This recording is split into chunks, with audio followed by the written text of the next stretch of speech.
আপনি কেন জিজ্ঞেস করলেন না যে কাজল তুমি কাঁদছো কেন? আমার চেহারা দেখে কি মনে হচ্ছে না আমার মন খারাপ? হ্যাঁ মনে হচ্ছে তো। তাহলে জিজ্ঞেস করেন কাজল তোমার মন খারাপ কেন? আমার মন খারাপ কেন? 3 দিন পর পয়লা ফাল্গুন, মাকে বললাম একটা শাড়ি কিনে দিতে, মা উল্টা আমার সাথে চিৎকার চেঁচামেচি শুরু করছে। কেন? বললো যে নতুন শাড়ি কেনার দরকার নাই, যা আছে সেটাই পর। আমার 18 বছর বয়স, দেখেন কয়দিন পর আমার 19 বছর বয়স হবে। এখন আমি কি পুরান শাড়ি পরে ঘুরবো?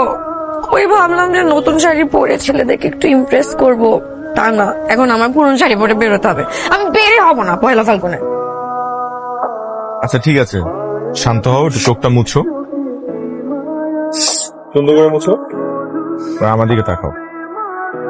দেখো, একটা কথা আছে, তুমি যদি মন থেকে কিছু চাও তাহলে সমস্ত প্রকৃতি তার সমস্ত সত্তা দিয়ে তোমাকে সেটা পাইয়ে দিতে চেষ্টা করবে।